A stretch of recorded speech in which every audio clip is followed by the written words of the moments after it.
हुए संविधान सभा के सदस्यों ने एक बहुत ही महत्वपूर्ण दायित्व निभाया। भारत का संविधान गत 75 वर्ष से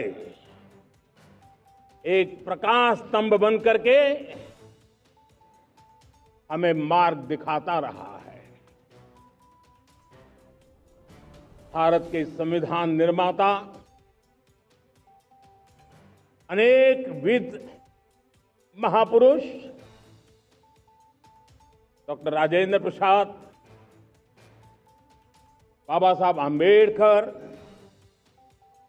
पंडित नेहरू, सरदार वल्लभ भाई पटेल, डॉक्टर सर्वपल्ली राधाकृष्णन जी, इतना ही नहीं, हमारी नारी शक्ति का भी योगदान कम नहीं था।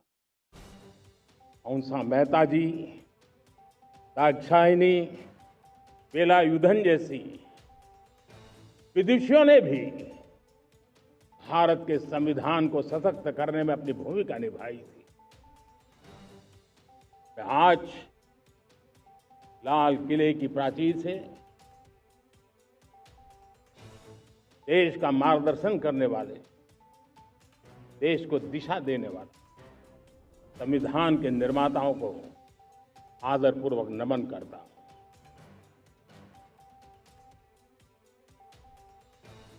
मेरे प्यारे देशवासियों,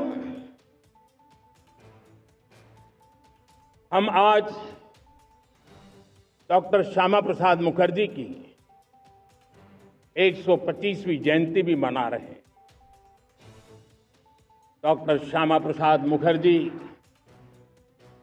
भारत के संविधान के लिए बलिदान देने वाले देश के पहले महापुरुष थे। संविधान के लिए बलिदान, धारा 370 की दीवार गिराकर एक देश एक संविधान के मंत्र को जब हमने साकार किया तो हमने डॉक्टर श्यामा प्रसाद मुखर्जी को सच्ची श्रद्धांजलि दी। लाल किले पर आज कई विशेष महानुभाव उपस्थित हैं। दूर सुदूर गांव के पंचायतों के सदस्य हैं, रोम दीदी के प्रतिनिधि हैं, लखपति दीदी की प्रतिनिधि हैं, खेल जगत से जुड़े लोग हैं, राष्ट्र जीवन में कुछ न कुछ देने वाले यहां महानुभाव उपस्थित हैं। एक प्रकार से यहां मेरी आंखों के सामने मैं लघु भारत के दर्शन कर रहा हूं और टेक्नोलॉजी के माध्यम से विशाल भारत के साथ भी आज लाल किला जुड़ा हुआ है। मैं आजादी के इस महापर्व पर देशवासियों का, विश्व भर में फैलाए हुए भारत प्रेमियों का, हमारे मित्रों का हृदय से बहुत बहुत अभिनंदन करता हूं। साथियों, प्रकृति हम सब की परीक्षा ले रही है। पिछले कुछ दिनों में प्राकृतिक आपदाएं, भूस्खलन, बादलों का फटना, न जाने कितनी कितनी आपदाएं हम झेल रहे हैं। पीड़ितों के साथ हमारी संवेदना है। राज्य सरकारें और केंद्र सरकार मिलकर के बचाव के काम, राहत के काम, पुनर्वसन के काम में पूरी शक्ति से जुटे हुए हैं। साथियों, आज 15 अगस्त का एक विशेष महत्व भी मैं देख रहा। मुझे बहुत गर्व हो रहा है। आज मुझे लाल किले की प्राचीर से ऑपरेशन सिंदूर के वीर जाबाजों को सैल्यूट करने का अवसर मिला है।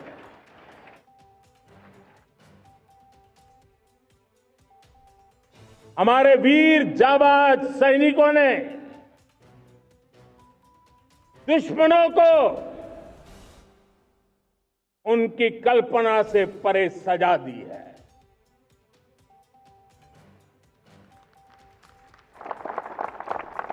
22 अप्रैल को पहलगाम में सीमा पार से आतंकियों ने आकर के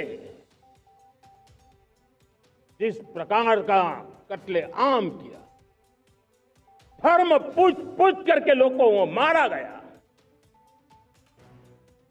पति के सामने पति को गोलियां दी, बच्चों के सामने अपने पिता को मौत के घाट उतार दिया गया। पूरा हिंदुस्तान आक्रोश से भरा हुआ था। पूरा विश्व भी इस प्रकार से संहार से चौंक गया था। मेरे प्यारे देशवासी, ऑपरेशन सिंदूर उसी आक्रोश की अभिव्यक्ति है।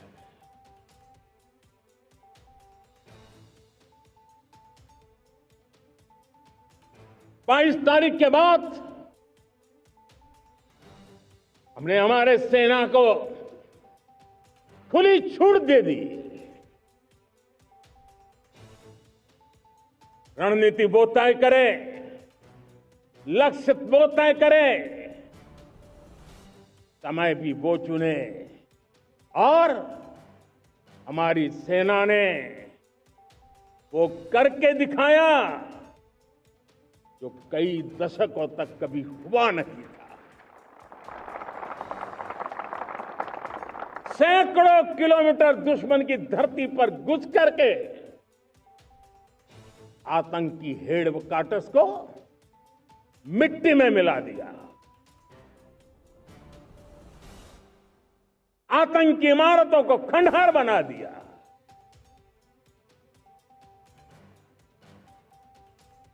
पाकिस्तान की नींद अभी भी उड़ी हुई है।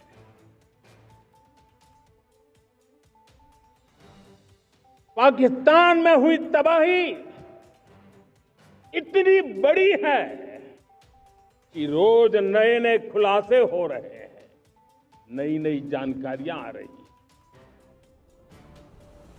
मेरे प्यारे देशवासियों, हमारा देश कई दशकों से आतंक को झेलता आया हुआ। देश के सीने को छलनी कर दिया गया है। अब हमने एक न्यू नॉर्मल प्रस्थापित किया। आतंक को और आतंकी को पालने पोसने वालों को, आतंकियों को ताकत देने वालों को अब हम अलग अलग नहीं मानेंगे।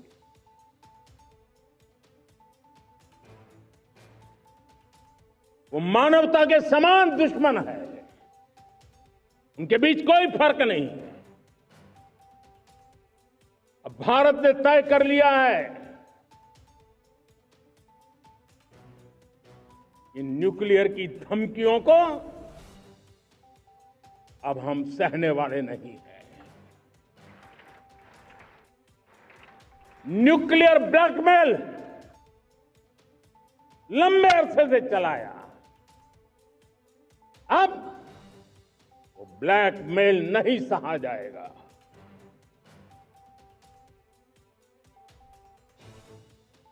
आगे भी अगर दुश्मनों ने ये कोशिश जारी रखी, हमारी सेना तय करेगी। सेना की शर्तों पर, सेना जो समय निर्धारित करे उस समय पर सेना जो तौर तरीके तय करे उस तौर तरीके से, सेना जो लक्ष्य तय करे उस लक्ष्य को अब हम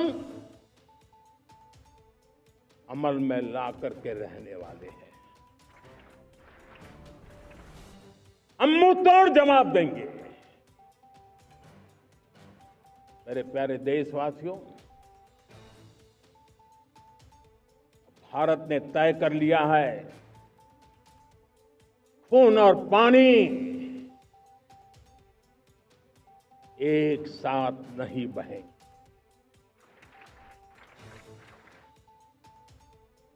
अब देशवासियों को भली भांति पता चला है कि सिंधु का समझौता कितना अन्यायपूर्ण है, कितना एक तरफा है।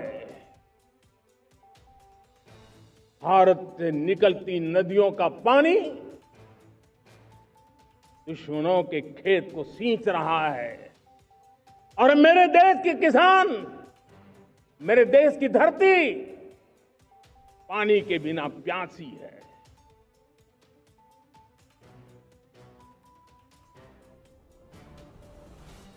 यह सब समझौता था जिसने पिछले 7 दशक से मेरे देश के किसानों का अकल्पनीय नुकसान किया है।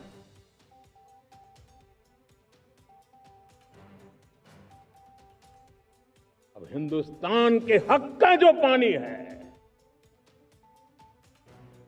उस पर अधिकार सिर्फ और सिर्फ हिंदुस्तान का है, हिंदुस्तान के किसानों का है। भारत कतई सिंधु समझौते को, उस स्वरूप को दशकों तक सहा है, उस स्वरूप को आगे नहीं सहा जाएगा। किसान हित में, राष्ट्र हित में ये समझौता हमें मंजूर नहीं है। मेरे प्यारे देशवासियों, आजादी के लिए असंख्य लोगों ने बलिदान दी, अपनी जवानी खपा दी, जेलों में जिंदगी गुजारी है, फांसी के तख्त पर डट के, कुछ लेने पाने बनने के लिए नहीं, भारतीय के स्वाभिमान के लिए, कोटि कोटि जनों की आजादी के लिए, गुलामी की जंजीरों को तोड़ने के लिए। और मन में एक ही भाव था, स्वाभिमान। साथियों, गुलामी ने हमें निर्धन बना दिया, गुलामी ने हमें निर्भर भी बना दिया, औरों पर हमारी निर्भरता बढ़ती गई।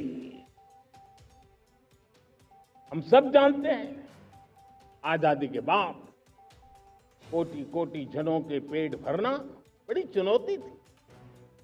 यही मेरे देश के किसान हैं जिन्होंने खून पसीना एक करके देश के अन्न के भंडार भर दिए।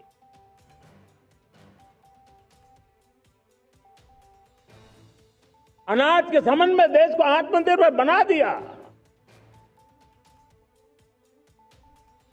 एक राष्ट्र के लिए आत्मसम्मान की सबसे बड़ी कसौटी आज भी उसकी आत्मनिर्भरता है। और मेरे प्यारे देशवासियों, विकसित भारत का आधार भी है आत्मनिर्भर भारत।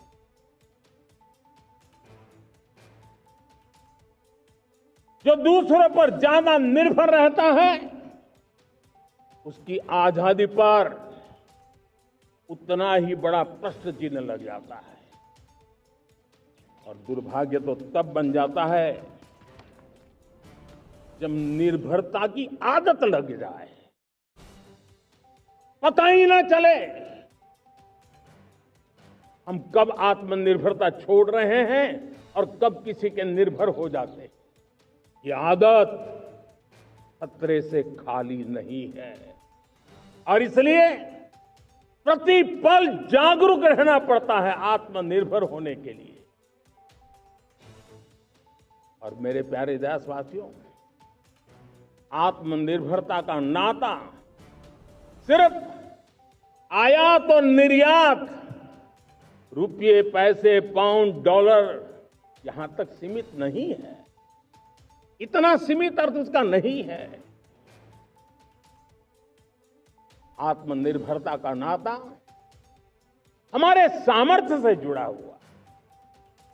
और जब आत्मनिर्भरता खत्म होने लगती है तो सामर्थ्य भी निरंतर क्षीण होता जाता है। और इसलिए हमारे सामर्थ्य को बचाए रखने, बनाए रखने और बढ़ाए रखने के लिए आत्मनिर्भर होना बहुत अनिवार्य है। साथियों, हमने ऑपरेशन सिंदूर में देखा है मेड इन इंडिया की कमाल क्या थी।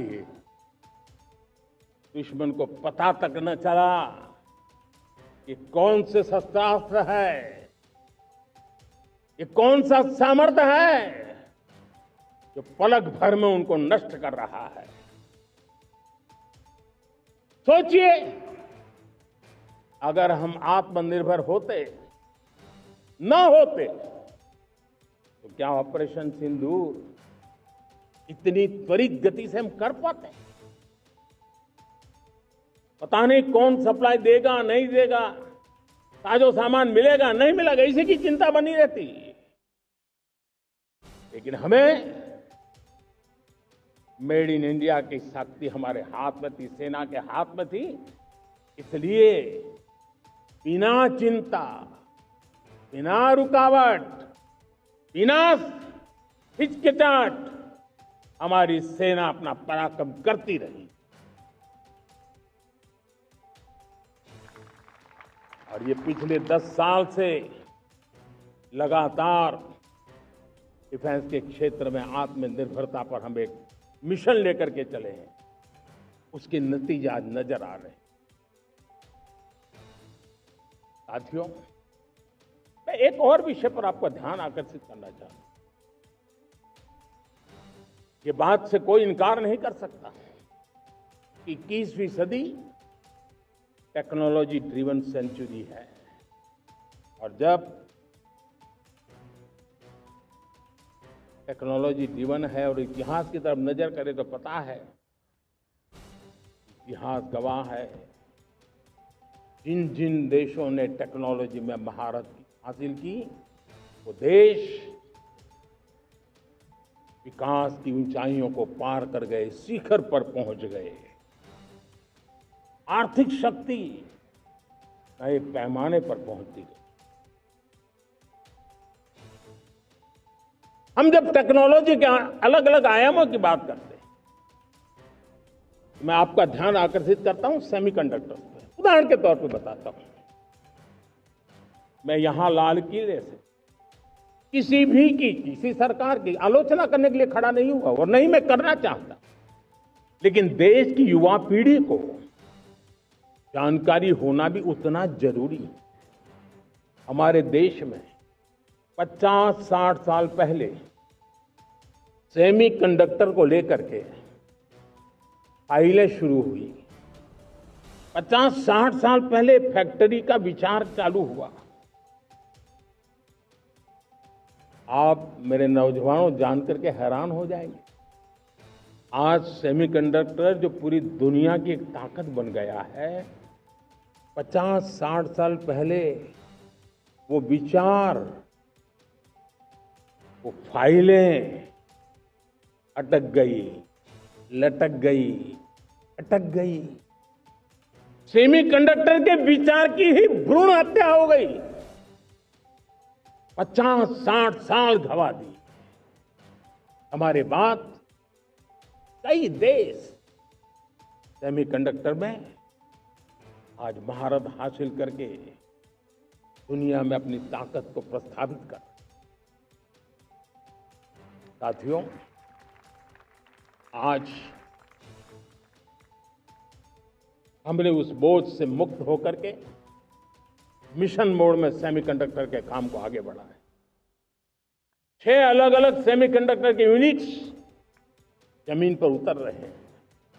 4 नए यूनिट्स को हमने ऑलरेडी हरी झंडी दिखा दी है, ग्रीन सिग्नल दे दिया है। और देशवासियों और मेरे खास करके नौजवानों और विश्व भर में भारत की टेक्नोलॉजी की ताकत को समझने वाले लोगों को भी कहना चाहूंगा, इसी वर्ष के अंत तक मेड इन इंडिया, भारत की बनी हुई, भारत में बनी हुई, भारत के लोगों द्वारा बनी हुई मेड इन इंडिया चिप्स बाजार में आ जाएगी।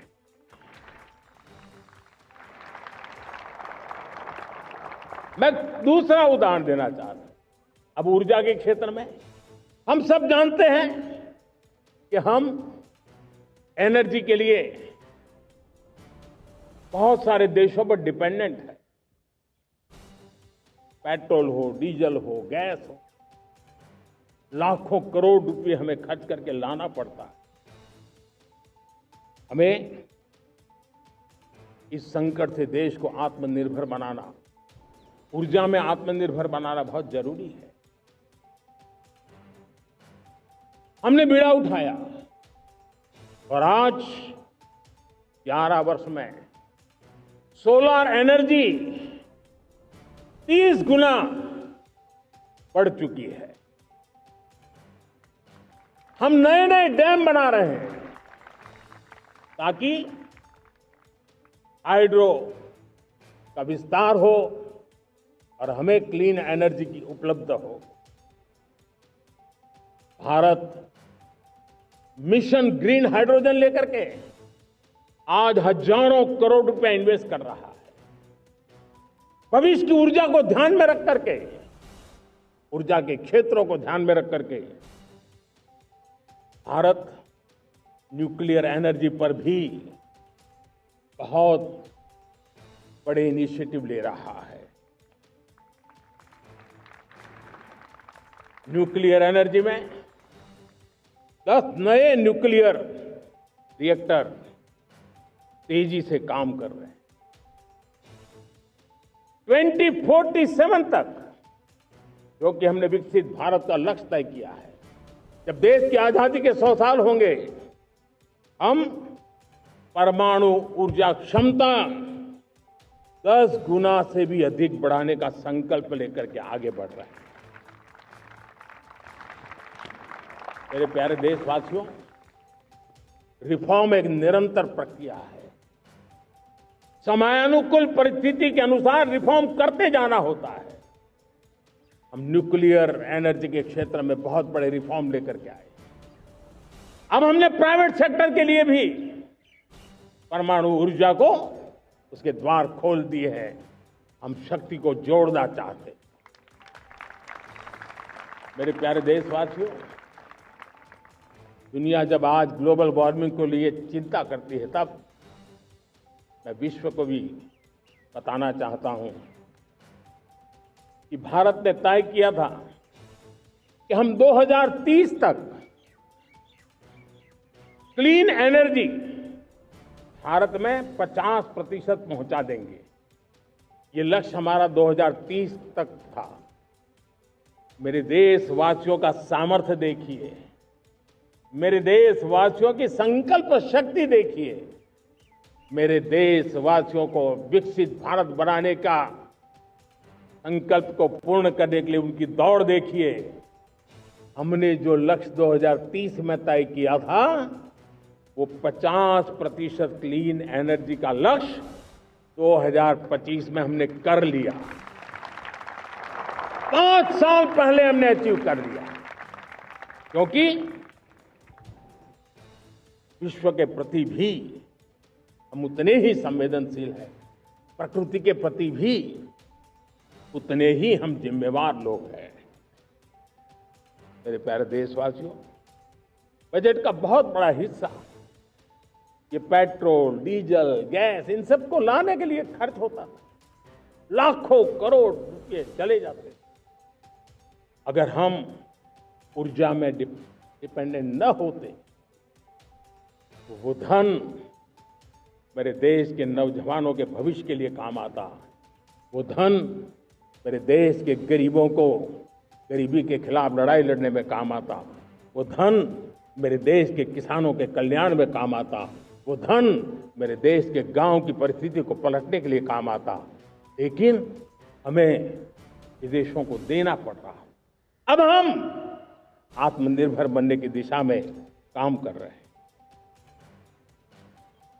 देश को विकसित बनाने के लिए हम अब समुद्र मंथन की तरफ भी जा रहे हैं। हमारे समुद्र के मंथन को आगे बढ़ाते हुए हम समुद्र के भीतर के तेल के भंडार, गैस के भंडार, उसको खोजने की दिशा में एक मिशन मोड में काम करना चाहते हैं। और इसलिए भारत ने national deep water exploration mission शुरू करने जा रहा है। ये ऊर्जा इंडिपेंडेंट बनने के लिए ये हमारी महत्वपूर्ण घोषणा है। मेरे प्यारे देशवासियों, आज पूरा विश्व क्रिटिकल मिनरल को लेकर के बहुत ही सतर्क हो गया है। उसके सामर्थ्य को लोग भली भांति समझने लगे हैं। कल तक जिस तरफ ज्यादा ध्यान नहीं था, वो आज सेंटर स्टेज पे है। हमारे लिए भी क्रिटिकल मिनरल्स में आत्मनिर्भरता बहुत अनिवार्य है। एनर्जी का सेक्टर हो, इंडस्ट्री का सेक्टर हो, रक्षा क्षेत्र हो, टेक्नोलॉजी के हर क्षेत्र हो, आज क्रिटिकल मिनरल्स की टेक्नोलॉजी के अंदर बहुत अहम भूमिका है। और इसलिए नेशनल क्रिटिकल मिशन हमने लॉन्च किया है। 1200 से अधिक स्थानों पर खोज का अभियान चल रहा है और हम क्रिटिकल मिनरल में भी आत्मनिर्भर बनने की दिशा में आगे बढ़ रहे हैं। मेरे प्यारे देशवासियों, स्पेस सेक्टर का कमाल तो हर देशवासी देख रहा, गर्व से भर जा रहा। और हमारे group captain Shubhanshu Shukla space station से लौट चुके हैं और आने वाले कुछ दिनों में वो भारत भी आ रहे हैं। हम स्पेस में भी अपने दम पर आत्मनिर्भर भारत गगनयान की तैयारी कर रहे हैं। हम अपने बलबूते पर हमारा अपना स्पेस स्टेशन बनाने की दिशा में हम काम कर रहे हैं। और पिछले दिनों स्पेस में जो रिफॉर्म किए गए, मुझे बहुत गर्व हो रहा है। मेरे देश के 300 से ज्यादा स्टार्टअप्स आप सिर्फ और सिर्फ स्पेस सेक्टर में काम कर रहे हैं। और उन 300 स्टार्टअप में हजारों नौजवान पूरे सामर्थ्य के साथ जुटे हैं।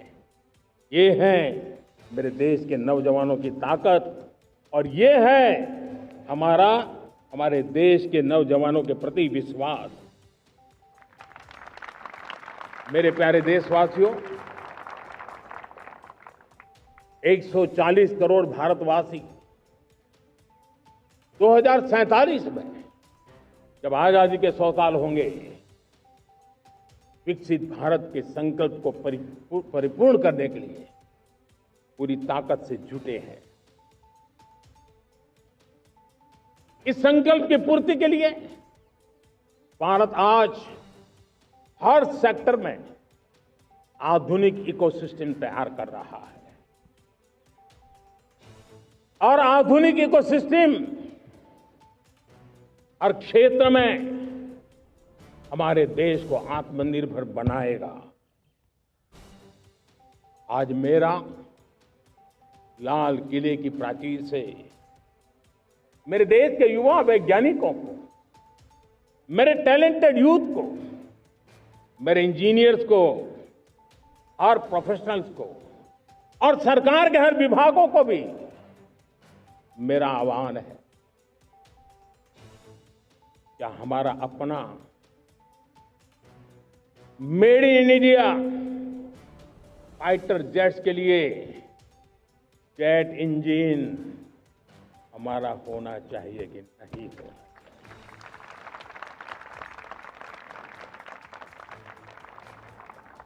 हम फार्मा ऑफ द वर्ल्ड माने जाते हैं।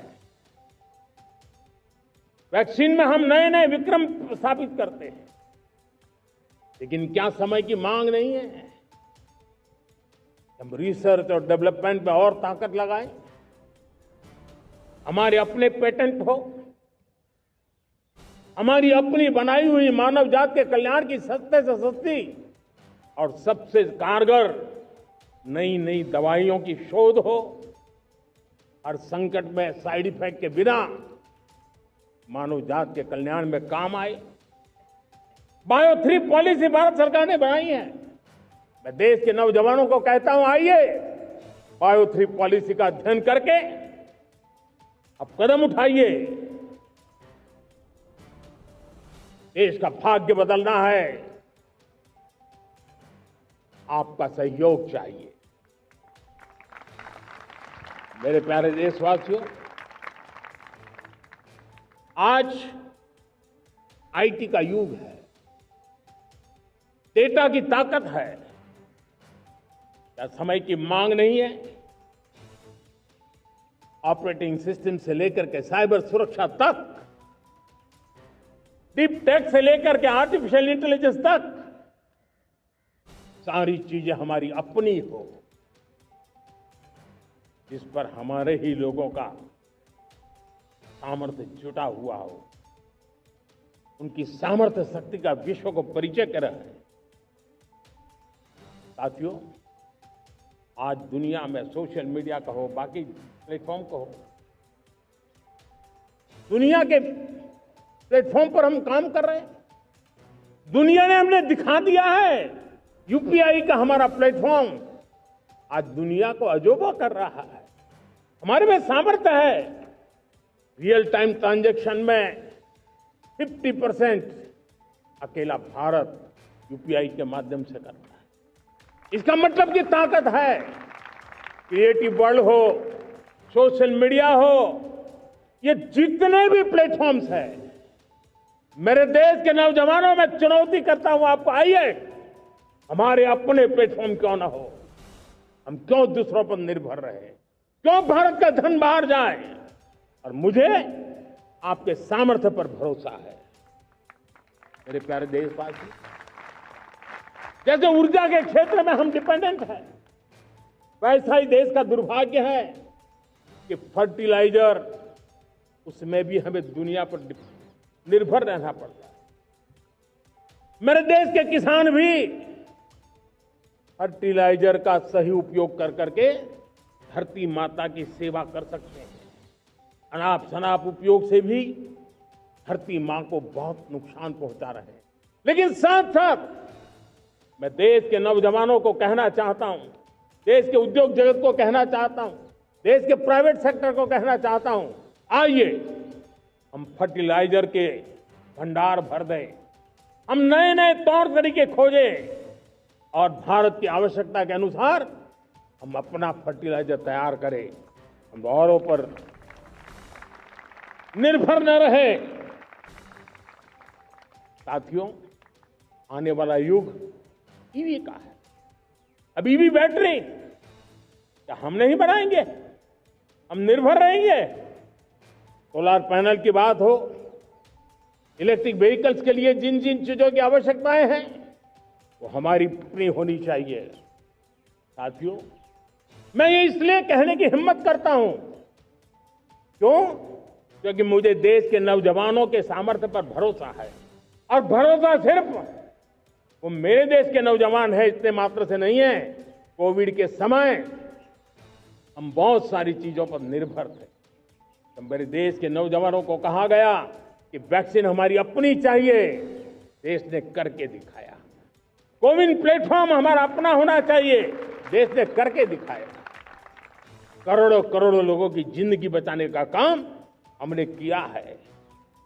वही स्पिरिट, वही जज्बा हमें जीवन के हर क्षेत्र में आत्मनिर्भर बनने के लिए अपना सब कुछ देना है। अपना जो बेस्ट है वो हमें दे करके रहना है। साथियों, पिछले 11 साल में एंटरप्रेन्योरशिप, उद्यमशीलता को बहुत बड़ी ताकत दी। आज लाखों स्टार्टअप्स टियर 2, टियर 3 सिटी में देश की अर्थशक्ति को, देश के इनोवेशन को ताकत दे रहे हैं। उसी प्रकार से मुद्रा योजना से हमारे देश के करोड़ों नौजवान, उसमें भी हमारी बेटियां, करोड़ों करोड़ों लोग मुद्रा से लोन लेकर के अपना खुद का कारोबार कर रहे हैं। खुद तो अपने पैरों पर खड़े हुए हैं, लेकिन औरों को भी पैरों पर खड़े रहने की ताकत देते हैं। वे भी एक प्रकार से हर व्यक्ति को आत्मनिर्भर बनाने का अवसर दे रही है। मेरे साथियों, विमेन सेल्फ हेल्प ग्रुप, किसी का ध्यान नहीं था। पिछले 10 साल में विमेन सेल्फ हेल्प ग्रुप ने कमाल करके दिखाया। आज उनके प्रोडक्ट दुनिया के बाजार में जाने लगे हैं। लाखों करोड़ों का कारोबार हमारे विमेन सेल्फ हेल्प ग्रुप पर है। मैंने एक बार मन की बात में खिलौने की बात कही थी। हम करोड़ों करोड़ रुपए के खिलौने विदेश से लाते थे। मैंने ऐसे ही मन की बात में कहा, करे मेरे देश के नौजवानों, ऐसा भी करेंगे क्या? किलो भी बाहर जाएंगे। और आज मैं गर्व से कहता हूं कि मेरा देश खिलौने एक्सपोर्ट करने लग गया है। यानी देश के सामर्थ्य को हर प्रकार के अवसर मिले, हर रुकावटों से मुक्ति मिले, उसको सर्वाधिक करने के लिए प्रेरित किया जाए। देश कर सकता है। मैं देश के युवाओं से कहता हूं, आइए आप इनोवेटिव आइडियाज लेकर के, आपके आइडियाज को मरने मत देना दोस्तों। आज का आपका आइडिया हो सकता है आने वाली पीढ़ी का भविष्य बना सकता है। मैं आपके साथ खड़ा हूं, मैं आपके लिए काम करने के लिए तैयार हूं, आपका साथी बन के काम करना तैयार हूं। अब आइए, हिम्मत जुटाइए, इनिशिएटिव लीजिए। जो युवा मैन्युफैक्चरिंग के बारे में सोचते हैं, आइए आगे बढ़िए। सरकार के नियमों में बदलाव करना है, मुझे बताइए। अब देश रुकना नहीं चाहता है। 2047 दूर नहीं है, एक एक पल की कीमत है और हम एक भी पल गंवाना नहीं चाहते थे।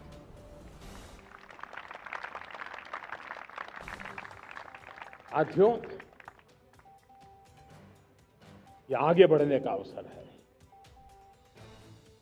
बड़े सपने देखने का अवसर है, संकल्प के लिए समर्पित होने का अवसर है। जब सरकार आपके साथ है और मैं स्वयं आपके साथ हूं, तब हम नया इतिहास बना सकते हैं। साथियों, आज नेशनल मैन्युफैक्चरिंग मिशन पर बहुत तेजी से काम हो रहा है। हमारे एमएसएमई, उसका लोहा दुनिया मानती है। ये दुनिया में बड़ी बड़ी चीजें बनती है ना, कुछ न कुछ तो औजार हमारे देश के एमएसएमई के द्वारा जाते हैं, बड़े गर्व के साथ जाते हैं। लेकिन हम कॉम्प्रिहेंसिव इंटीग्रेटेड विकास की राह पर जाना चाहते हैं। और इसलिए उनकी शक्ति बढ़े। और उसमें भी मैंने पहले एक बार लाल किले से कहा था, जीरो डिफेक्ट जीरो इफेक्ट। आज कहना चाहता हूं कि हमें विश्व बाजार में अपने सामर्थ्य का लोहा मनवाना है, तो हमें क्वालिटी में निरंतर नई ऊंचाइयों को पार करना।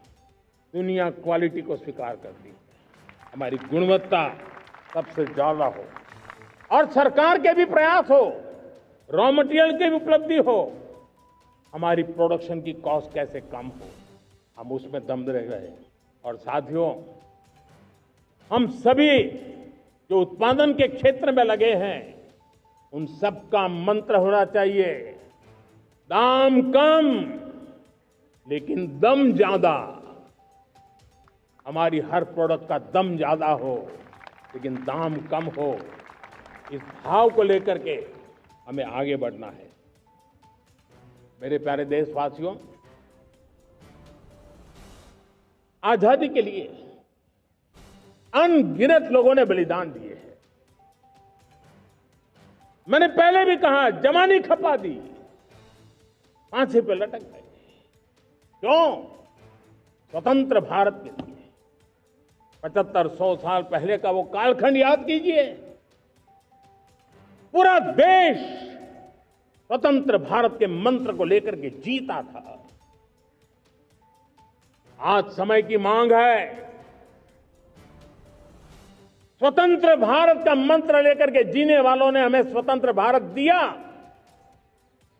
आज 140 करोड़ देशवासियों का एक ही मंत्र होना चाहिए, समृद्ध भारत। अगर कोटि कोटि लोगों के बलिदान से स्वतंत्र भारत हो सकता है, तो कोटि कोटि लोगों के संकल्प से, पुरुषार्थ से, आत्मनिर्भर बनने से, वोकल फॉर लोकल की बात करने से, स्वदेशी का मंत्र को जापने से समृद्ध भारत भी बन सकता है। वो पीढ़ी स्वतंत्र भारत के लिए खप गई थी, ये पीढ़ी समृद्ध भारत के लिए नए कदम उठाए, यही समय की मांग है। और इसलिए मैं आज बार बार आग्रह करता हूं और मैं देश के सभी इन्फ्लुएंसर्स को कहना चाहता हूं, इस मंत्र को आगे बढ़ाने में मेरी मदद कीजिए। मैं सभी राजनीतिक दलों को, राजनेताओं को सबसे कहता हूं कि आइए, ये किसी राजनीतिक दल का एजेंडा नहीं है, भारत हम सबका है। हम मिलकर के वोकल फॉर लोकल, उस मंत्र को हर नागरिक के जीवन का मंत्र बनाएं। भारत में बनी हुई, भारत के नागरिकों के पसीने से बनी हुई वो चीजें जिसमें भारत की मिट्टी की महक हो और जो भारत के आत्मनिर्भर के संकल्प को ताकत देता हो, हम उसी को खरीदेंगे, हम उसी का उपयोग करेंगे। हम उस दिशा में आगे आए, यह हमारा सामूहिक संकल्प हो। देखते ही देखते हम दुनिया बदल देंगे दोस्तों। मैं आज हर छोटे मोटे व्यापारी को, दुकानदार से आग्रह करना चाहता हूं, आपकी भी जिम्मेवारी है। हम छोटे थे, हमने कभी बाजार में देखा नहीं था कि शुद्ध घी की दुकान, ऐसे ही लिखा जाता था घी की दुकान। लेकिन समय रहते लोग लिखने लगे शुद्ध घी की दुकान। मैं चाहता हूं देश में ऐसे व्यापारी आगे आए, ऐसे दुकानदार आए, यहां स्वदेशी माल बिकता है वो बोर्ड लगा रहे हैं।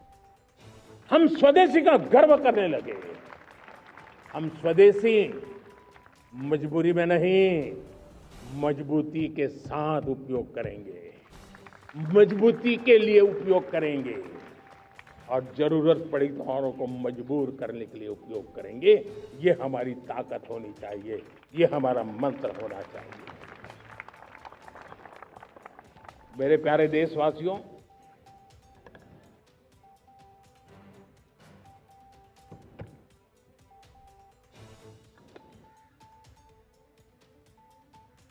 मुझे बहुत लंबे समय से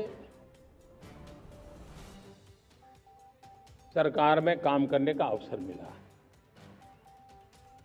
मैंने कई सारे उतार चढ़ाव देखे हैं, सरकारों की मुसीबतों से भी मैं परिचित हूं, व्यवस्थाओं की मर्यादाओं से भी परिचित हूं, लेकिन उसके बावजूद भी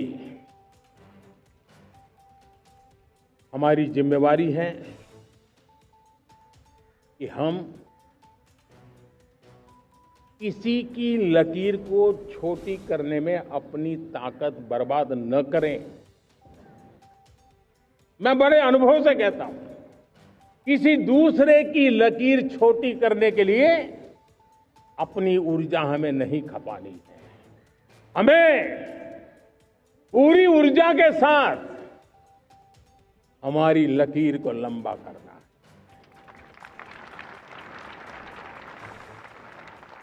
हम अगर अपनी लकीर लंबी करते हैं तो दुनिया भी हमारा लोहा मानेगी। आज जब वैश्विक परिस्थितियों में आर्थिक स्वार्थ दिनों दिन बढ़ रहा है, तब समय की मांग है कि हम उन संकटों के रोते बैठने की जरूरत नहीं है। हिम्मत के साथ हम अपनी लकीर को लंबी करें। और मैं 25 साल के शासन के अनुभव से कह सकता हूं, अगर ये रास्ता हमने चुन लिया, हर किसी ने चुन लिया, तो फिर कोई स्वार्थ हमें अपनी चंगुल में नहीं फंसा सकता है।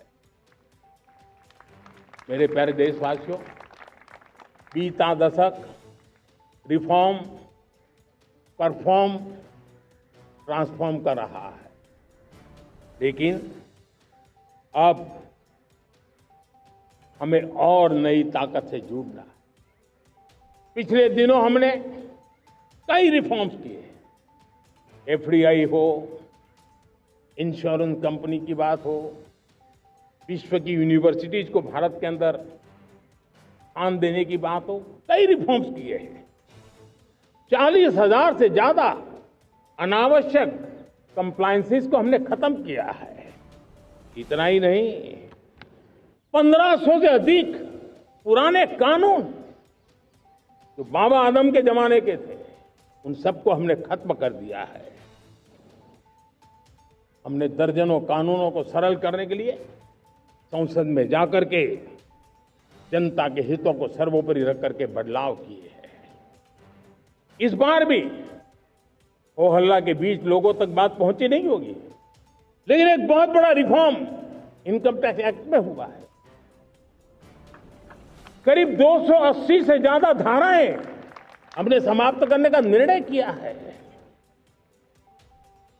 और साथियों, सिर्फ आर्थिक मोर्चे पर ही रिफॉर्म नहीं, हमने नागरिक के जीवन को भी आसान बनाने के लिए रिफॉर्म किए। इनकम टैक्स रिफंड की बात हो, रिफॉर्म का परिणाम है। फेसलेस असेसमेंट की बात हो, रिफॉर्म का परिणाम है।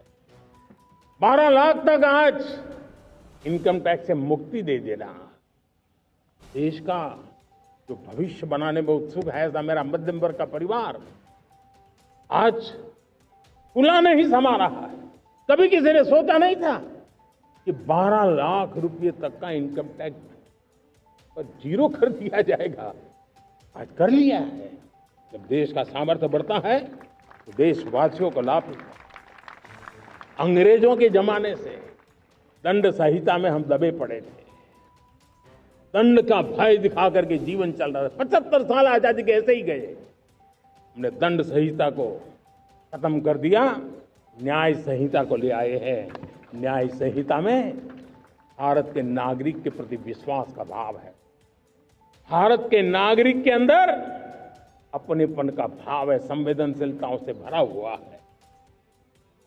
हमने रिफॉर्म की यात्रा को तेज करने के लिए बीड़ा उठाया। हम बहुत तेजी से आगे बढ़ना चाहते हैं। मैं चाहता हूं देशवासियों, देश के लिए कर रहा हूं, मैं मेरे लिए नहीं कर रहा हूं, किसी का बुरा करने के लिए नहीं कर रहा हूं। मेरे राजनीतिक दल, मेरे प्रतिस्पर्धी साथी भी देश की इस उज्जवल भविष्य के लिए आगे आए, हमारा साथ दे। स्ट्रक्चरल रिफॉर्म्स की बात हो, रेगुलेटरी रिफॉर्म्स की बात हो, पॉलिसी रिफॉर्म की चर्चा हो, प्रोसेस रिफॉर्म की चर्चा हो, प्रोसीड्यूरल रिफॉर्म्स करने की जरूरत हो, हर प्रकार के रिफॉर्म्स ये आज हमने मकसद बना करके चले हैं। और मेरे प्यारे देशवासियों, नेक्स्ट जनरेशन रिफॉर्म्स के लिए हमें एक टास्क फोर्स गठित करने का निर्णय किया है। ये टास्क फोर्स समय सीमा में इस काम को पूरा करे, वर्तमान नियम, कानून, नीतियां, रीतियां 21वीं सदी के अनुकूल, वैश्विक वातावरण में अनुकूल और भारत को 2047 में विकसित राष्ट्र बनाने के संदर्भ में नए सिरे से तैयार हो और उसका समय सीमा में अपना कार्य पूरा करने के लिए इस टास्क फोर्स की रचना की है। साथियों, ये रिफॉर्म के कारण जो नए लोग अपना भविष्य बनाने चाहते हैं उनको तो हिम्मत मिलेगी। हमारे स्टार्टअप्स हो, हमारे लघु उद्योग हो, हमारे गृह उद्योग हो, उन लोग उद्यमियों को उनकी कंप्लायंस कॉस्ट बहुत कम हो जाएगी और उसके कारण उनको एक नई ताकत मिलेगी। जो एक्सपोर्ट की दुनिया में उनको लॉजिस्टिक सपोर्ट के कारण, व्यवस्थाओं में बदलाव के कारण उनको एक बहुत बड़ी ताकत मिलेगी। साथियों, ऐसे ऐसे कानून हैं हमारे देश में, छोटी छोटी चीजों के लिए जेल में डालने के कानून है। आप हैरान हो जाएंगे, किसी ने नजर नहीं दौड़ाई। मैं पीछे लगा हूं, ये मेरे देश के नागरिकों को जेल में बंद करने वाले जो अनावश्यक कानून है वो खत्म होने चाहिए।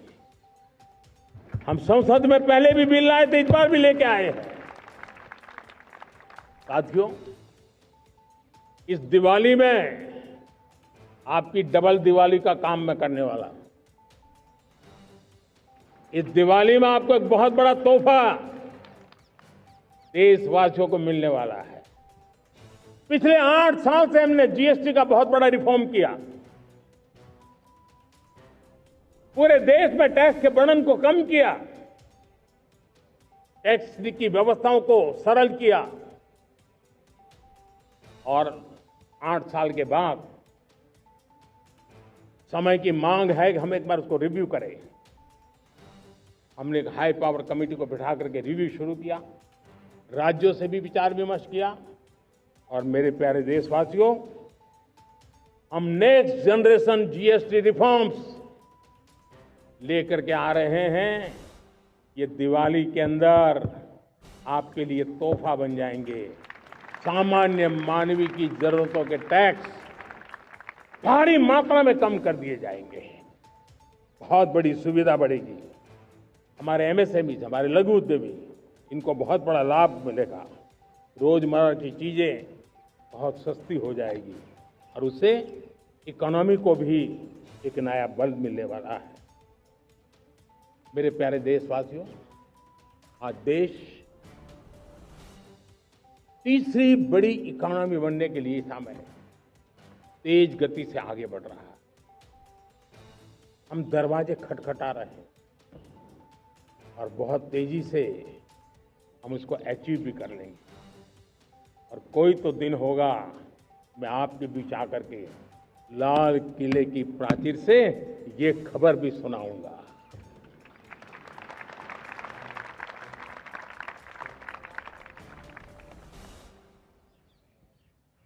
आज भारत की अर्थव्यवस्था और आर्थिक स्थिति को पूरी दुनिया आश्वस्त है। इतनी अस्थिरता के बीच आशा की किरण बना हुआ है भारत का फाइनेंशियल डिसिप्लिन, भारत की फाइनेंस की ऊर्जा। संकट के घेरे में जब अर्थव्यवस्था पड़ी हुई है, तब भारत ही उसे बाहर निकलेगा, ये भरोसा दुनिया में पनपा है। आज इन्फ्लेशन कंट्रोल में है, फॉरेन एक्सचेंज रिजर्व हमारे बहुत मजबूत है।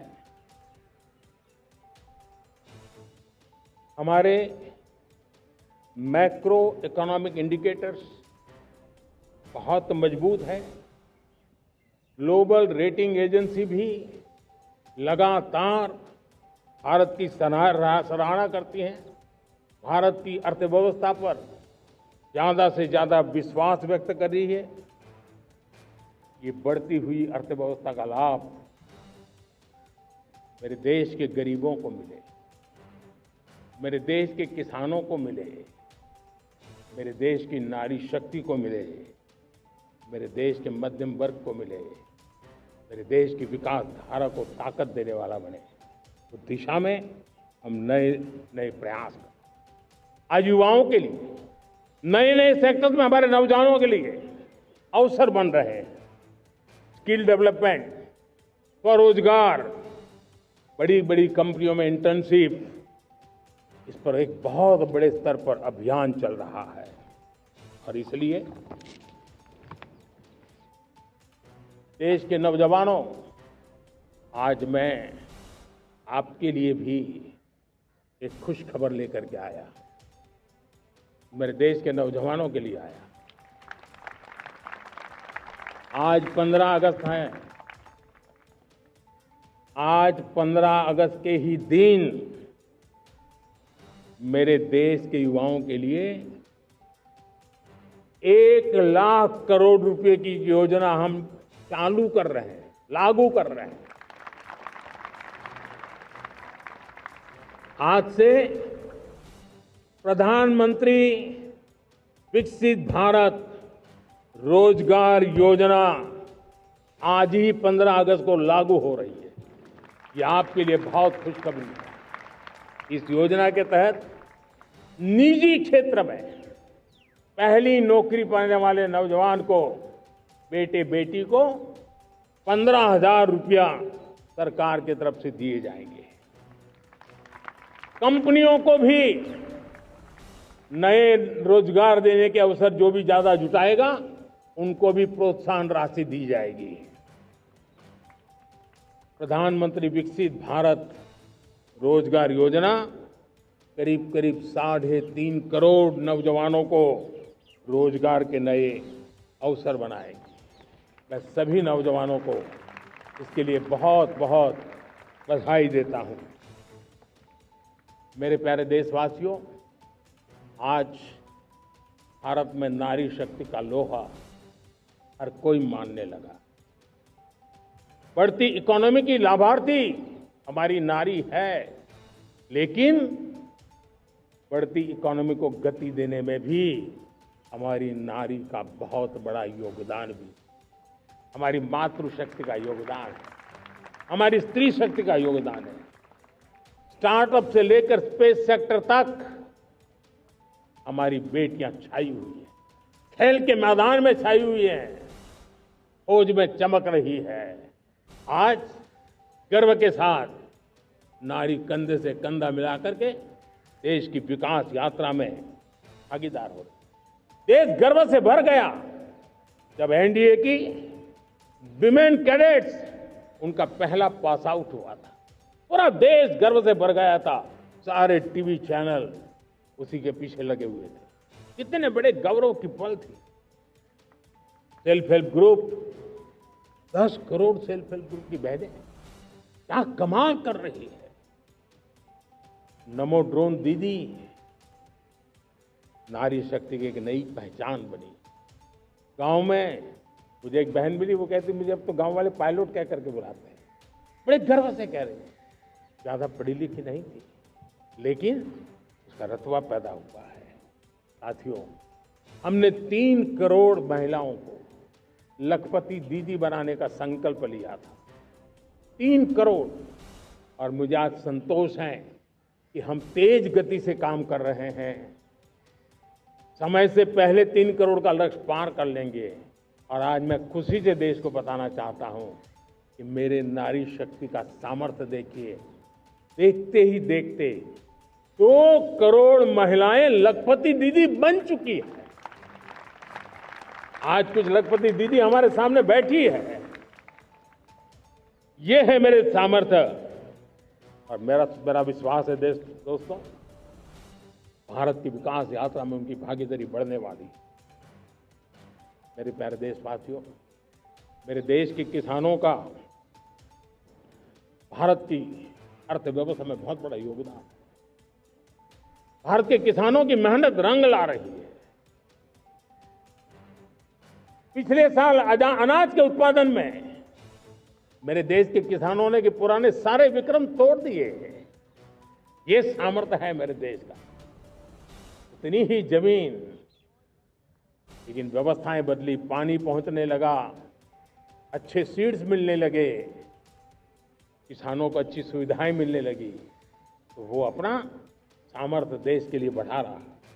आज भारत दूध, दाल, जूट जैसे उत्पादन में नंबर 1 है दुनिया में। आज दुनिया का दूसरा सबसे बड़ा फिश प्रोड्यूसर, मेरे मछुआरा भाई बहनों की ताकत देखिए। फिश प्रोड्यूसर में दुनिया में हम दूसरे नंबर पर पहुंच चुके हैं। आज भारत चावल, गेहूं, फल और सब्जी के उत्पादन में भी दुनिया में दूसरे नंबर पर पहुंच चुका है।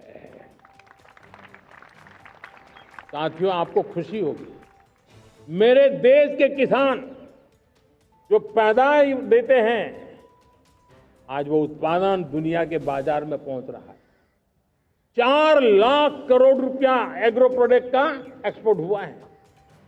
ये मेरे देश के किसानों ने हमें ताकत दिखाई है। हम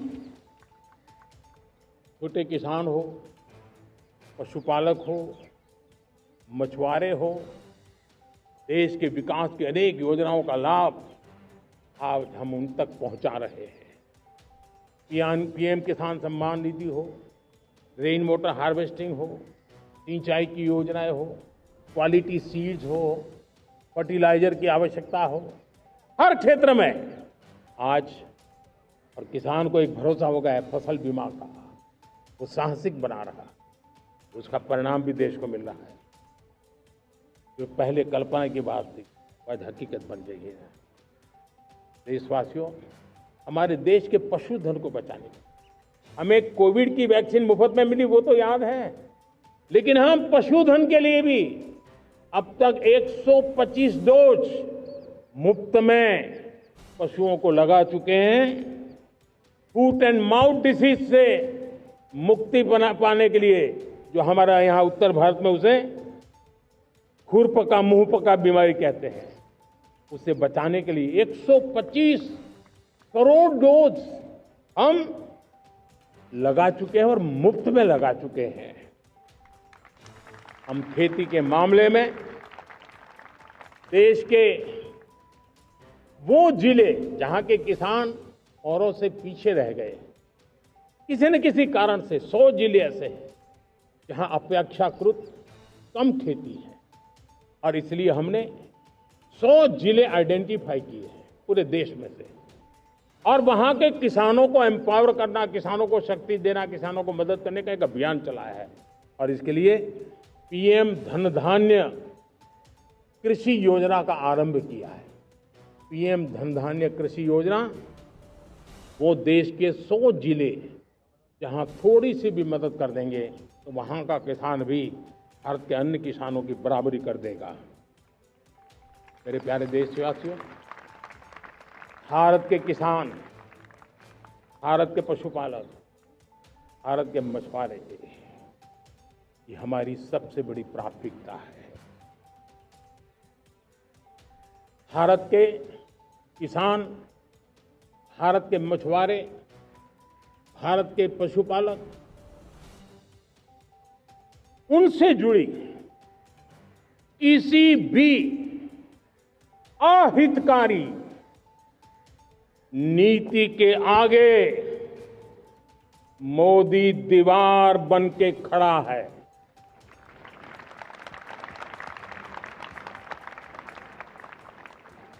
भारत अपने किसानों, अपने पशुपालकों, अपने मछुआरों के संबंध में कभी भी कोई समझौता नहीं स्वीकार करेगा।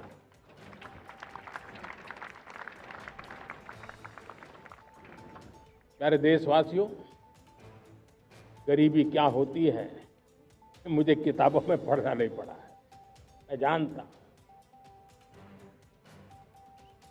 सरकार में भी रहा हूं और इसलिए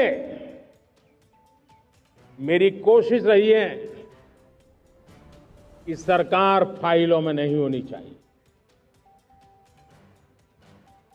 सरकार देश के नागरिकों की लाइफ में होनी चाहिए। दलित हो, पीड़ित हो, शोषित हो, वंचित हो, उनके लिए सकारात्मक रूप से सरकारें प्रोएक्टिव हो, सरकारें प्रो पीपल हो। उस दिशा में हम निरंतर प्रयास कर रहे हैं। समाज के हर जरूरत व्यक्ति के लिए। कुछ लोगों को लगता है कि सरकार की योजनाएं पहले भी आती थी। जी नहीं, हम सरकार की योजनाओं को जमीन पर उतार रहे हैं, सैचुरेशन पर बल देते हैं और सामाजिक न्याय का अगर कोई सच्चा एजुकेशन है तो सैचुरेशन में है, जिसमें कोई हकदार छूटे नहीं, हकदार के घर तक सरकार जाए और उसे अपना हक की चीजें मिले, उसके लिए हम काम कर रहे हैं। जनधन अकाउंट जब खोले गए ना, वो सिर्फ बैंक का अकाउंट था ऐसा नहीं है, उसे एक स्वाभिमान मिला था कि बैंक के दरवाजे मेरे लिए भी खुलते हैं, मैं भी बैंक के दरवाजे में जाकर के टेबल पे हाथ रख करके बात कर सकता हूं। ये विश्वास हमने जगाया है।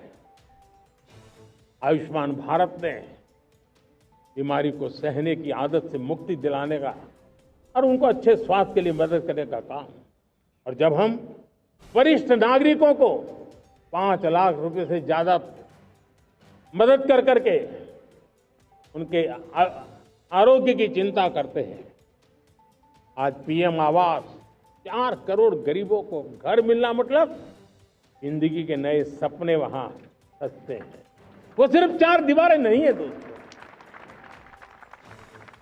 रेहड़ी पटरी वालों के लिए पीएम स्वनिधि योजना, जो कभी ब्याज के चक्कर में फंसा रहता था, आज पीएम स्वनिधि से रेहड़ी पटरी वाला भी, और आपने देखा वो यूपीआई से पैसे लेता है, यूपीआई से पैसे देता है।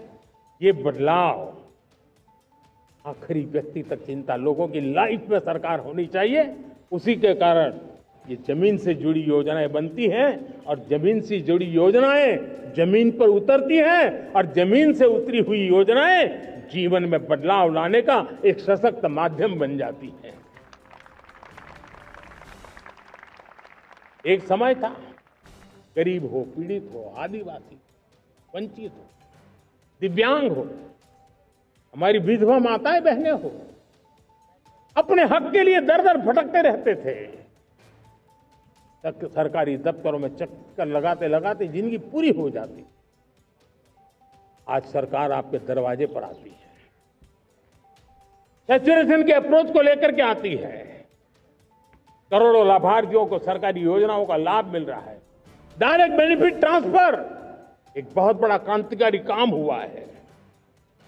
साथियों, गरीबी हटाओ के नारे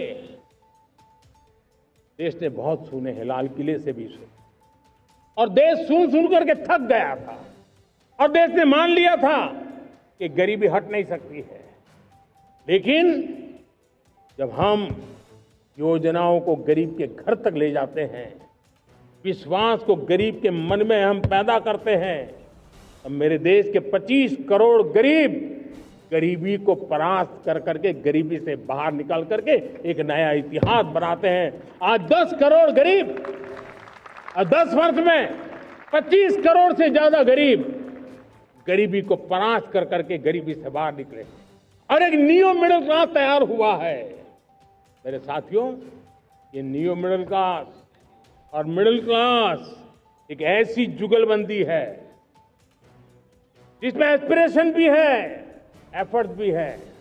वो देश को आगे बढ़ाने के लिए बहुत बड़ा सामर्थ्य बनने वाली है। मेरे प्यारे देशवासियों, बहुत ही निकट भविष्य में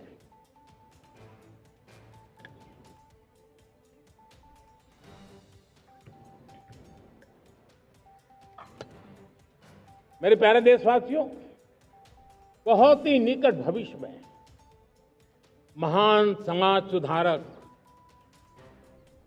महात्मा ज्योतिबा फुले जी की 200वीं जयंती आ रही है। हम उस जयंती के समारोह शुरू करने जा रहे हैं और महात्मा ज्योतिबा फुले के सिद्धांत, उन्होंने जो मंत्र दिए, उसमें हमारे लिए प्रेरणा है। पिछड़े को प्राथमिकता, पिछड़े को प्राथमिकता देते हुए हम परिवर्तन की ऊंचाइयों को प्राप्त करना चाहते हैं। हम इसके लिए परिश्रम की पराकाष्ठा करना चाहते हैं। हम पारदर्शी नीतियों के द्वारा पिछड़ों को प्राथमिकता, ये हम धरती पर उतारना चाहते हैं और पिछड़े के जीवन में उतारना चाहते हैं। साथियों, रेहड़ी पटरी वालों के लिए स्वनिधि योजना हो या हमारे हुनर वाले, हाथ से काम करने वाले विश्वकर्मा योजना की बात हो, आदिवासी में भी जो पिछड़े रह गए हैं उनके लिए पीएम जनधन की योजना की बात हो, हमारे पूर्वी भारत को विकास में पूरे देश के अंदर बराबरी में लाना और उनको नेतृत्व देने की दिशा में काम हो। हम सिर्फ समाज पिछड़े हो उनकी चिंता तक अटकने वाले नहीं है। जो क्षेत्र पिछड़े हैं उनको भी हम प्राथमिकता देना चाहते हैं। जो जिले पिछड़े रहे हैं हम उनको प्राथमिकता देना चाहते हैं। जो ब्लॉक पिछड़े रहे हैं उनको प्राथमिकता देना चाहते हैं। हमने 100 एस्पिरेशनल डिस्ट्रिक्ट, 500 एस्पिरेशनल ब्लॉक, उसी मिशन में काम किया है।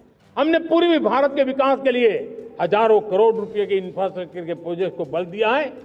हमने पूर्वी भारत के जीवन को बदल करके देश की विकास यात्रा में भागीदार बनने का, मेरे प्यारे देशवासियों, जीवन हर क्षेत्र में विकास होना चाहिए। विकास के लिए खेल का भी महत्व होता है। और मुझे खुशी है कि एक जमाना था जहाँ बच्चे खेल में अगर समय लगाते हैं तो माँ बाप ज्यादा पसंद नहीं करते थे। आज एकदम से उलट गया है। अगर बच्चे खेलकूद में आगे आते हैं, रुचि लेते हैं, तो माँ बाप गर्व से भर जाते हैं। मैं इसे एक शुभ संकेत मानता हूं।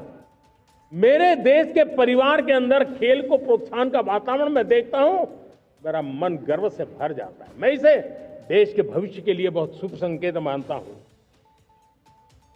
और साथियों, इस खेल को बढ़ावा देने के लिए हमने नेशनल स्पोर्ट्स पॉलिसी, कई दशकों के बाद हम देश में खेलो भारत नीति को लेकर के आए हैं, ताकि एक खेल जगत का सर्वांगीण विकास का प्रयास हो। स्कूल से लेकर के ओलंपिक तक हम एक पूरा इकोसिस्टम डेवलप करना चाहते हैं। चाहे कोचिंग की व्यवस्था हो, फिटनेस की बात हो, खेल के मैदान हो, खेल की व्यवस्थाएं हो, खेल के लिए आवश्यक साधन हो, लघु उद्योगों को भी खेल के साधन बनाने में मदद करने की बात हो। यानी एक प्रकार से पूरा इकोसिस्टम हम दूर दराज के बच्चों तक पहुंचाना चाहते हैं। लेकिन साथियों, जब मैं फिटनेस की बात करता हूं, जब मैं खेलकूद की बात करता हूं, तब मैं एक चिंता भी आपके सामने रखना चाहता हूं। हमारे देश के हर परिवार को चिंता करनी चाहिए। मोटापा हमारे देश के लिए बहुत बड़ा संकट बनता जा रहा है। आने वाले वर्षों में लोग, जो पंडित लोग हैं वो कहते हैं, जो जानकार लोग कहते हैं, हर तीसरे व्यक्ति में एक व्यक्ति मोटापे का शिकार होगा। हमें मोटापे से बचना है, ओबेसिटी से बचना है। और इसलिए मैंने बाकी सब करना पड़ेगा, लेकिन एक छोटा सा सुझाव दिया था कि परिवार तय करे कि जब खाने का तेल घर में आएगा 10% कम ही आएगा और 10% कम ही उपयोग करेंगे, और हम ओबेसिटी के खिलाफ लड़ाई को जीतने की दिशा में हम अपना योगदान देंगे।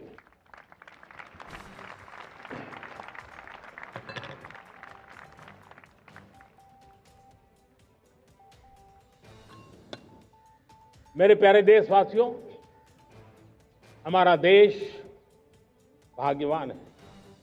हजारों साल की विरासत के हम धनी हैं और वो हमें निरंतर ऊर्जा मिलती है, प्रेरणा मिलती है, त्याग और तपस्या की राह मिलती है। आज गुरु तेग बहादुर, यह वर्ष गुरु तेग बहादुर जी का 350वां शहीदी वर्ष है।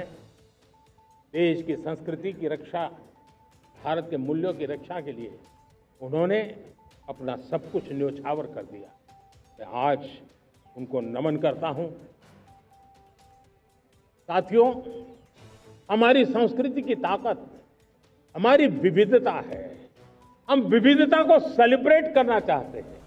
हम विविधता को सेलिब्रेट करने की आदत बनाना चाहते हैं। यह हमारा गौरव है। यह हमारा भारत माँ का यह बगीचा कितने विविध प्रकार के फूलों से सजा हुआ है, कितनी विविधताएं हैं। ये विविधता हमारे लिए एक बहुत बड़ा हमारी विरासत है, बहुत बड़ा गौरव है। हमने प्रयागराज के महाकुंभ में देखा भारत की विविधता को कैसे जिया जाता है। एक स्थान पर करोड़ों लोग, एक ही भाव, एक ही प्राण, एक ही प्रयास, दुनिया के लिए बहुत बड़ा अजूबा है। महाकुंभ की वो सफलता भारत की एकता की, भारत के सामर्थ्य की दुहाई देती है। साथियों, हमारा देश भाषाओं की विविधता से बहुत ही भरा हुआ है, पुलकित है। और इसीलिए हमने मराठी, असमिया, बांग्ला, पाली, प्राकृत को क्लासिकल लैंग्वेज का दर्जा दिया है। और मेरा मत है, हमारी भाषाएं जितनी विकसित होगी, हमारी सभी भाषाएं जितनी समृद्ध होगी, हमारे नॉलेज के सिस्टम को भी उतना ही बल मिलने वाला है। और हमारी वो ताकत है, आज जब डेटा का जमाना है ना, तो ये ताकत दुनिया के लिए भी बड़ी ताकत बन सकती है। इतना सामर्थ्य हमारी लैंग्वेज में। हमें हमारी सभी भाषाओं पर गर्व होना चाहिए। हमारी सभी भाषाओं के विकास के लिए हर किसी ने बनते हुए प्रयास करना चाहिए। साथियों, पांडुलिपि में हमारे ज्ञान के भंडार पड़े हैं, लेकिन उसके प्रति उदासीनता रही है।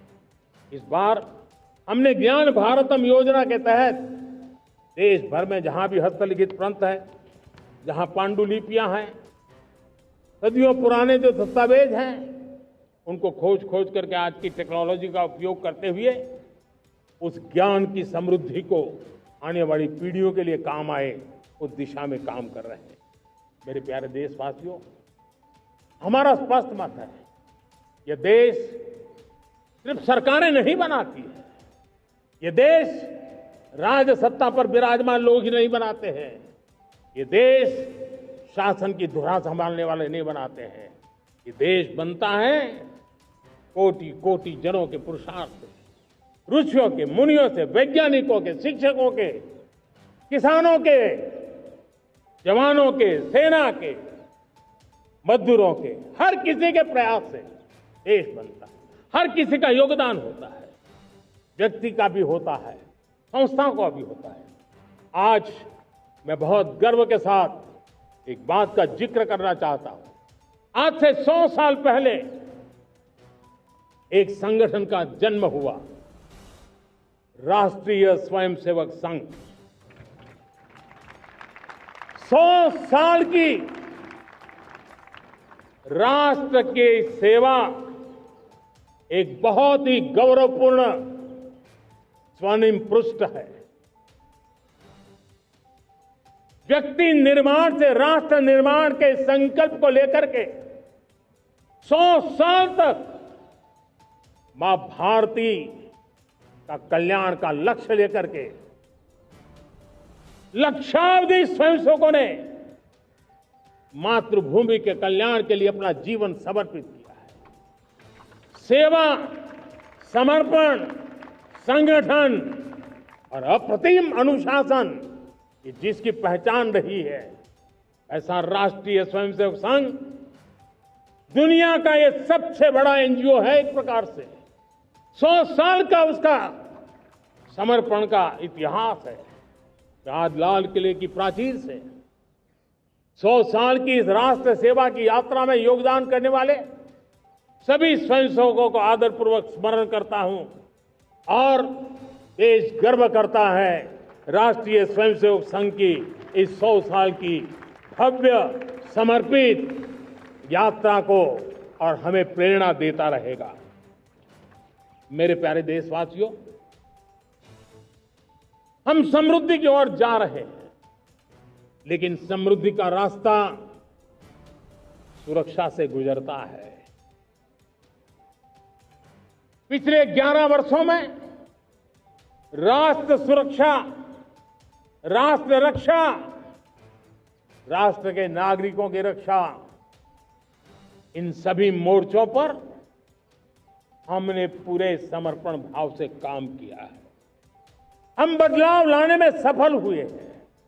यह देश जानता है कि हमारे देश का बहुत बड़ा जनजातीय क्षेत्र नक्सलवाद की चपेट में, माओवाद की चपेट में पिछले कई दशकों से लहूलुहान हो चुका था। सबसे ज्यादा नुकसान मेरे आदिवासी परिवारों को हुआ। आदिवासी माताओं बहनों ने अपने सपने के होनहार बच्चों को खो दिया। नौजवान बेटे गलत रास्ते पर खींच लिए गए, भटकाए गए, उनकी जीवन को तबाह कर दिया गया। हमने फौलादी हाथ से काम लिया। एक समय था, कभी 125 से ज्यादा जिलों में नक्सलवाद अपनी जड़ें जमा चुका था। माओवाद की चंगुल में हमारे जनजातीय क्षेत्र, हमारे जनजातीय नौजवान फंसे हुए थे, और आज 125 जिलों में से कम होते होते हम 20 पर ले आए हैं। उन जनजातीय समाज की सबसे बड़ी हमने सेवा की है। और आप देखिए, एक जमाना था जब बस्तर को याद करते ही माओवाद, नक्सलवाद, बम बंदूक की आवाज सुनाई देती थी। उसी बस्तर में माओवाद नक्सल से मुक्त होने के बाद जब बस्तर के नौजवान ओलंपिक करते हैं, हजारों नौजवान भारत माता की जय बोल करके खेल के मैदान में उतरते हैं, पूरा वातावरण उत्साह से भर जाता है। ये बदलाव देश देख रहा है। जो क्षेत्र कभी रेड कॉरिडोर के रूप में जाने जाते थे, वो आज विकास के ग्रीन कॉरिडोर बन रहे हैं। साथियों, हमारे लिए गर्व की बात है, भारत के नक्शे में जिन क्षेत्रों को लहूलुहान कर दिया गया था, लाल रंग से रंग दिया गया था, हमने वहां संविधान, कानून और विकास का तिरंगा फहरा दिया है। मेरे प्यारे देशवासियों, ये भगवान बिरसा मुंडा की 150वीं जयंती का अवसर है। तब इन जनजातीय क्षेत्रों को नक्सल से मुक्त कर करके, मेरे जनजातीय परिवार के नौजवानों की जिंदगी बचा करके हमने भगवान बिरसा मुंडा को एक सच्ची श्रद्धांजलि दी है।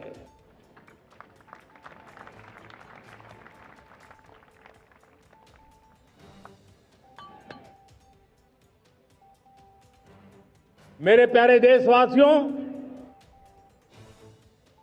मैं आज देश के सामने एक चिंता, एक चुनौती के संबंध में आगाह करना चाहता हूं। षड्यंत्र के तहत, सोची समझी साजिश के तहत देश की डेमोग्राफी को बदला जा रहा है। एक नए संकट के बीज बोए जा रहे हैं, और ये घुसपैठिए मेरे देश के नौजवानों की रोजी रोटी छीन रहे हैं। एक घुसपैठिए मेरे देश की बहन बेटियों को निशाना बना रहे हैं। ये बर्दाश्त नहीं होगा। ये घुसपैठिए भोले भाले आदिवासियों को भ्रमित करके उनकी जमीनों पर कब्जा कर रहे हैं। ये देश सहन नहीं करेगा। और इसलिए मेरे प्यारे देशवासियों, जब डेमोग्राफी परिवर्तन होता है, सीमावर्ती क्षेत्रों में डेमोग्राफी में परिवर्तन होता है, तब राष्ट्रीय सुरक्षा के लिए संकट पैदा होता है। देश की एकता, अखंडता और प्रगति के लिए ये संकट पैदा, सामाजिक तनाव के बीज बो देता है। और कोई देश अपना देश घुसपैठियों के हवाले नहीं कर सकता है। दुनिया का कोई देश नहीं कर सकता है, तो हम भारत को कैसे कर सकते हैं? हमारे पूर्वजों ने त्याग और बलिदान से आजादी पाई है, हमें स्वतंत्र भारत दिया है। उन महापुरुषों के प्रति हमारा कर्तव्य है कि हम हमारे देश में ऐसी हरकतों को स्वीकार न करें। उनकी सच्ची श्रद्धांजलि होगी। और इसलिए मैं आज लाल किले की प्राचीर से कहना चाहता हूं, हमने एक हाई पावर्ड डेमोग्राफी मिशन शुरू करने का निर्णय किया है। ये मिशन, इस मिशन के द्वारा ये जो भीषण संकट नजर आ रहा है, भारत पे मंडरा रहा है जो संकट है, उसको निपटाने के लिए तय समय में सुविचारित सुनिश्चित रूप से अपने कार्य को करेगा। उस दिशा में हम आगे बढ़ रहे हैं। मेरे प्यारे देशवासियों, कल जन्माष्टमी का पावन पर्व है। भगवान श्री कृष्ण का जन्मोत्सव देश में मनाया जाता है। साथियों, जब मुझे भगवान श्री कृष्ण याद आते हैं तो हम देख रहे हैं कि पूरे विश्व में आज युद्ध के तौर तरीके बदल रहे हैं। हमने देखा है कि भारत युद्ध के हर नए तौर तरीकों को निपटने में समृद्ध है। हमने ऑपरेशन सिंदूर में दिखा दिया है। टेक्नोलॉजी में जो भी महारत थी,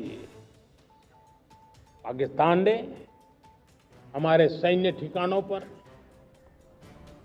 हमारे एयरबेस पर, हमारे संवेदनशील स्थानों पर, हमारे आस्था के केंद्रों पर, हमारे नागरिकों पर मिसाइल्स, ड्रोन अनगिनत मात्रा में उन्होंने वार किया। देश ने देखा है। लेकिन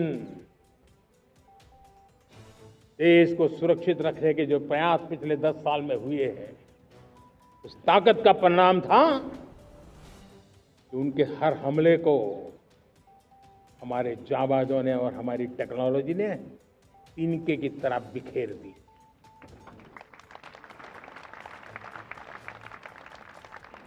रत्ती भर नुकसान नहीं कर पाए। और इसलिए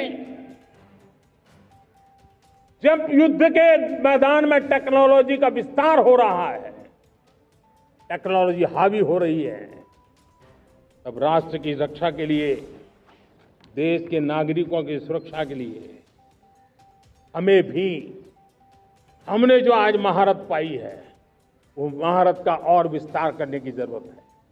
हमने आज जो महारत पाई है, उसको लगातार अपग्रेडेड करते रहने की आवश्यकता है। और इसलिए साथियों, मैंने एक संकल्प लिया है। मुझे आपके आशीर्वाद चाहिए, कोटि कोटि देशवासियों के आशीर्वाद चाहिए। क्योंकि समृद्धि कितनी ही क्यों न हो, अगर सुरक्षा के प्रति उदासीनता बरतते हैं तो समृद्धि भी किसी काम की नहीं रहती। और इसलिए सुरक्षा का महत्व बहुत बड़ा है। और इसलिए मैं आज लाल किले की प्राचीर से कह रहा हूं, आने वाले 10 साल में 2035 तक राष्ट्र के सभी महत्वपूर्ण स्थलों, जिनमें सामरिक के साथ साथ सिविलियन क्षेत्र भी शामिल है। जैसे अस्पताल हो, रेलवे हो, जो भी आस्था के केंद्र हो, उन्हें टेक्नोलॉजी के नए प्लेटफॉर्म द्वारा पूरी तरह सुरक्षा का कवच दिया जाएगा।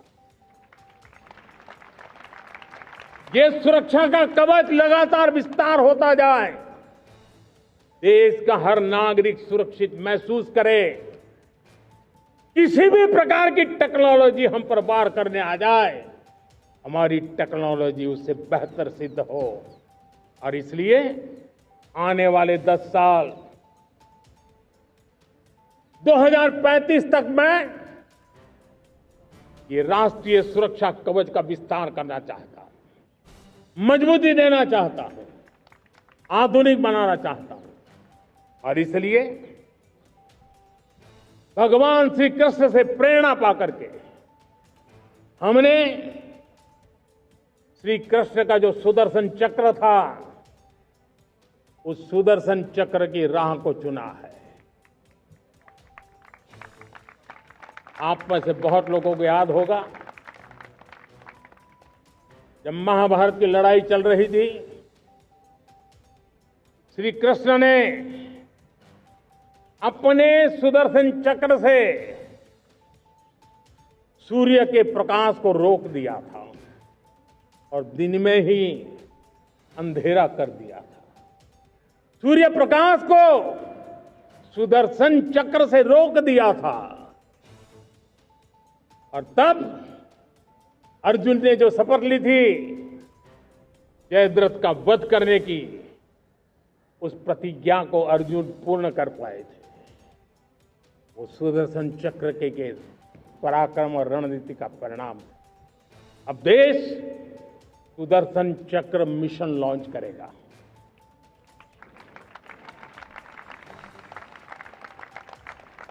ये मिशन सुदर्शन चक्र एक पावरफुल वेपन सिस्टम दुश्मन के हमले को न्यूट्रलाइज तो करेगा ही करेगा, लेकिन कई गुना ज्यादा दुश्मन पर हिट बैक करेगा।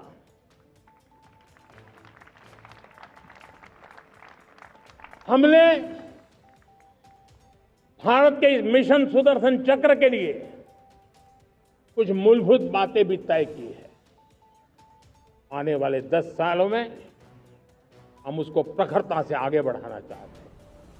एक तो ये पूरी आधुनिक सिस्टम, इसके लिए रिसर्च, डेवलपमेंट, उसकी मैन्युफैक्चरिंग हमारे देश में ही हो, हमारे देश के नौजवानों के टैलेंट से हो, हमारे देश के लोगों के द्वारा बनी। दूसरा, एक ऐसी व्यवस्था होगी जो वॉरफेयर के हिसाब से भविष्य में क्या क्या संभावनाएं हैं, उसका हिसाब किताब लगा करके +1 की स्ट्रेटेजी वर्कआउट करेगी। और तीसरा, सुदर्शन चक्र की एक ताकत थी, वो बहुत ही प्रिसाइज, जहां जाना था वहीं जाता था और वापस श्री कृष्ण के पास लौट के आता था। हम इस सुदर्शन चक्र के द्वारा भी टारगेटेड प्रिसाइज एक्शन के लिए भी व्यवस्था को विकसित करने की दिशा में आगे बढ़ेंगे। और इसलिए युद्ध के बदलते तौर तरीकों में राष्ट्र की सुरक्षा, नागरिकों की सुरक्षा के लिए मैं बड़े प्रतिबद्धता के साथ इस कार्य को आगे बढ़ाने के लिए वचन देता हूं। मेरे प्यारे देशवासियों, जब हम लोकतंत्र की बात करते हैं, स्वतंत्र भारत की बात करते हैं, तब हमारा संविधान हमारे लिए सर्वोच्च दीप स्तंभ होता है, हमारा प्रेरणा का केंद्र होता है। लेकिन आज से 50 साल पहले भारत के संविधान का गला घोंट दिया गया था। भारत के संविधान के पीठ पे छुरा भोंक दिया गया था, देश को जेल खाना बना दिया गया था, आपातकाल लगा दिया गया था, इमरजेंसी थोप दी गई थी। इमरजेंसी के 50 साल हो रहे हैं। देश की किसी भी पीढ़ी ने संविधान की हत्या के इस पाप को कभी भूलना नहीं चाहिए। संविधान की हत्या करने वाले पापियों को नहीं भूलना चाहिए। और हमें भारत के संविधान के प्रति अपने समर्पण को और मजबूती देते आगे बढ़ना चाहिए। वो हमारी प्रेरणा है। मेरे प्यारे देशवासियों, मैंने इसी लाल किले से पंच प्रण की बात कही थी। मैं आज लाल किले से फिर से एक बार मेरे देशवासियों का पुनः स्मरण जरूर करना चाहता हूं। विकसित भारत बनाने के लिए न हम रुकेंगे, न हम झुकेंगे। हम परिश्रम की पराकाष्ठा करते रहेंगे और अपनी आंखों के सामने 2047 में विकसित भारत बना करके रहेंगे। मेरे प्यारे देशवासियों, हमारा दूसरा प्रण है कि हम हमारे जीवन में, हमारी व्यवस्थाओं में, हमारे नियम कानून परंपराओं में गुलामी का एक भी कण अब बचने नहीं देंगे। हम हर प्रकार की गुलामी से मुक्ति पाकर के ही रहेंगे। मेरे प्यारे देशवासियों, हम अपनी विरासत पर गर्व करेंगे। हमारी पहचान का सबसे बड़ा आभूषण, सबसे बड़ा गहना, सबसे बड़ा मुकुटमणि हमारी विरासत है। हम विरासत का गर्व करेंगे। मेरे प्यारे देशवासियों, इन सब के लिए एकता, ये मंत्र सबसे बड़ा शक्तिशाली मंत्र है। और इसलिए एकता की डोर को कोई काट न सके, ये हमारा सामूहिक संकल्प होगा। मेरे प्यारे देशवासियों, मां भारती के प्रति कर्तव्य निभाना ये पूजा से कम नहीं है, तपस्या से कम नहीं है, आराधना से कम नहीं है। और उसी भाव से हम सब मातृभूमि के कल्याण के लिए परिश्रम की पराकाष्ठा करते हुए 2047 विकसित भारत के लक्ष्य को पार करने के लिए अपने आप को अपा देंगे, अपने आप को झोंक देंगे। जो भी सामर्थ्य है, कोई भी अवसर को छोड़ेंगे नहीं। इतना ही नहीं, नए अवसरों को निर्माण करेंगे और निर्मित करने के बाद हम 140 करोड़ देशवासियों के सामर्थ्य से आगे बढ़ते ही रहेंगे, बढ़ते ही रहेंगे, बढ़ते ही रहेंगे। मेरे प्यारे देशवासियों, हमें याद रखना है, 140 करोड़ देशवासियों को याद रखना है, परिश्रम में जो तपा है,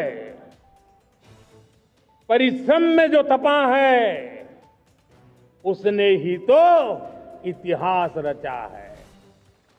परिश्रम में जो तपा है, उसने ही तो इतिहास रचा है। जिसने फौलादी चट्टानों को तोड़ा है, जिसने फौलादी चट्टानों को तोड़ा है, उसने ही